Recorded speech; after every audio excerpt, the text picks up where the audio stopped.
여러분 안녕하십니까? 법률사무소국토의 김조영 대표 변호사입니다. 종중분쟁 확실하게 해결하기 두 번째 시간입니다. 대종중은 뭐고 소종중은 또 무엇일까요? 생각보다 대종중과 소종중 간의 부동산 분쟁, 그러니까 이 땅이 우리 종중 땅이다, 아니다 우리 종중 땅이다, 이렇게 분쟁이 있는 경우도 꽤 있습니다. 그래서 종중의 개념부터 쭉 말씀을 드리겠습니다.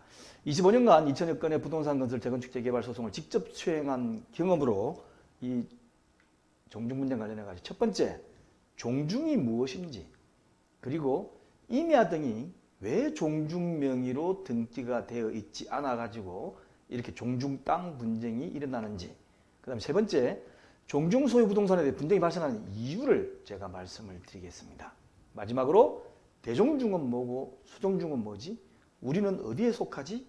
이런 거에 대해서 순서적으로 말씀을 드리겠습니다. 먼저 첫 번째, 종중이 뭘까요? 여러분들 중에 종중에 속해 있지 않은 사람은 아무도 없습니다. 선조가 없이 나타날 수가 없으니까. 그래서 종중이라는 것은 일반적으로 공동선조의 제사, 또 분묘가 있지 않습니까? 분묘를 이제 관리하고, 그 다음에 종원 상호간의 친목도모가 목적인 게 종원중이죠. 그리고 이거는 누가 만듭시다 해가지고 만드는 것이 아니고 종원들이 모여가지고 자연 발생적으로 구성이 되는 단체입니다. 그리고 이렇게 종중을 인정받으려고 하면 일단 종중의 정관이셔야 돼요. 똑같은데 단체도 똑같아요. 그러니까 종중정관, 그 다음에 종중원들이 모인 총회 운영, 그 다음에 거긴 대표자가 있어야 되겠죠. 이런 것들이 있어가지고 조직이라고 볼 수 있는 것으로 결성되어 있으면 종중으로 인정을 받고 있습니다. 만약에 소종정이 인정 못 받으면 우리는 대종중, 그 위에 중종정, 대종중, 대종중 이렇게 속해 있는 거라고 보시면 돼요. 자, 그러면 임야 등이 보면 분쟁이 발생하는 이유가 종중 명의로 되어 있지 않은 종중 땅이 있어요. 그래서 이것이 왜 종중 명의로 안 되어 있었을까요? 자, 우리가 슬픈 역사지만 일제강점기를 지났습니다. 그런데 그때에 일제강점기에 일본들이 종중을 인정하지가 않았어요. 종중 인정하면 종중인끼리 모여가지고 한글 할까 그런지 모르겠지만 종중을 인정하지를 않았습니다. 그래서 그 당시에 현재로 치면 등기부등본 또는 임야대장 이런 것들은 이제 그 부동산에 대한 소유권을 나타내는 공부가 있는데 그게 토지조사부 임야조사서라는 게 있어요. 거기에 종중 명의로 등기가 되지 않았습니다. 그러다 보니까 분명히 땅은 종중 땅인데 종중이 뭐 어느 하루아침에 됐겠어요? 쭉 과거 역사상대로 온 종중 땅인데 종중 명의로 등기가 안 되니까 종중원들 1인 명의로 또는 종중들 수인 명의로 여러 사람 명의로 토지조사부가 작성이 됐어요. 그러다 보니까 토지조사부를 보면 종중 1명 또는 뭐 4~5명 이렇게 여러 사람 명의로 등기가 돼 있다 보니까 종중 땅인데도 종중 명의로 돼 있지 않았던 겁니다. 자, 그러면 세 번째로 종중 소유 부동산에 분쟁이 지금까지도 발생하는 이유가 있습니다. 왜냐? 그 종중 땅인데 무슨 분쟁이 발생할 게 있느냐라고 하실지 모르겠지만 앞에서 말씀드린 것처럼 종원들 1인 또는 수인의 명의로 소유권 등재가 되었다가 세월이 지나면서 그 종원들이 사망을 해요.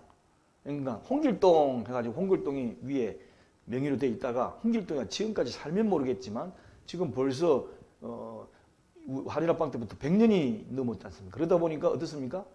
그러다 보니까 종원들이 사망을 해요. 그러다 보니까 상속을 하게 되죠.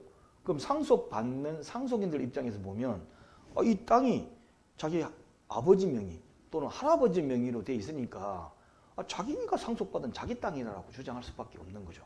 왜냐하면 옛날 거는 모르지 않습니까? 옆에 종중원에서 와가지고 또는 종원들이 와가지고 야 너네들아 그건 니네 땅이 아니고 니네 할아버지 땅이 아니고 또는 니네 아버지 땅이 아니고 종중 땅인데 종중 명의로 등기가 안 돼가지고 됐던 거다. 그러니까 내놔라. 그러면 좀 곤란해지죠.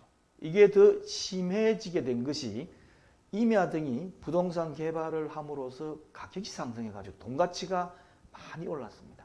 그러다 보니까 상속인 입장에서 내가 상속받은 내 상속 땅인데 그것도 뭐 예를 들면 몇 억 아니면 몇십억짜리가 되는데 왜냐면 임야가 땅이 큰 것들이 많거든요. 근데 그걸 종중에서 내놔라니까 쉽게 내줄 수가 없겠죠. 사실 욕심도 나고 또 한편으로는 그 땅이 진짜 우리 아버지 땅, 우리 할아버지 땅일 수도 있으니까요. 예, 그래서 이렇게 분쟁을 하는 겁니다. 자, 그러면 이제 종중에 관심을 가진 사람들이 보시면 대종정이 있고 소종중이 있는데 대종중과 소종중은 어떻습니까? 대소니까 가장 위에서부터 나와야 되는 게 대종중이라고 생각하시면 되고 그 밑에 지파를 나눠가지고 조그만하게 만든 게 소종중이라고 생각하시면 돼요. 자, 그래서 공동선조를 누구로 하느냐에 따라 종중 안에 많은 소종중이 발생합니다. 예. 가장 높은 사람, 공동선조 중에 가장 높은 사람 밑에 쭉 여러 가지 자손이 있다 보니까 뭐 10대손, 11대손 나오지 않습니까? 그러니까 너무 크니까 조금씩 만드는 거죠. 예, 만드는 겁니다. 그래서 일반적으로 대종중을 표시할 적에는 김해, 김씨, 종중처럼 본관, 김해죠. 성, 김씨 이렇게만 대종중을 표시합니다. 그런데 많은 자손들이 있다 보니까 그 많은 것 중에 떨어져 나오는 거죠. 그래서 소종중을 표시하는데 어떻게 하냐면 김해, 김씨, 무슨 공파, 무슨 종중처럼 본관과 성씨 외에도 소규모 공동선조의 이름 또는 관직, 호, 거주지명을 기재해서 표시를 합니다. 또는 김해, 김씨, 무슨 공, 몇 대손, 뭐 창은 뭐 종중 이렇게 해가지고 거주지 명칭을 이렇게 말씀드린 것처럼 넣고 표기를 합니다. 그래서 딱 명칭을 보면 이거는 소종중이겠다 아니면 대종중이겠다 라고 구분을 하실 수가 있습니다. 자, 먼저 기본적으로 왜 땅이 종중명으로 되어 있지 않았는지, 그 다음에 대종중과 소종중이 분쟁이 발생하는데 대종중은 뭐고 소종중은 무엇인지를 제가 말씀을 드리겠습니다. 다음 시간에도 계속해서 말씀드릴 텐데 유튜브로 보시는 분들은 설명란 위에 오른쪽 보면 화살표 클릭하시면 종중에 관한 재생 목록을 넣어놨어요. 그러면 그걸 클릭하시면 종중에 관한 유튜브 강의를 쭉 보실 수가 있고 홈페이지인 r119co.kr에 들어오시면 중간 부분 쉽게 푸는 부동산 법률 지식의 15번째로 종중소송을 넣어놓도록 하겠습니다. 감사합니다.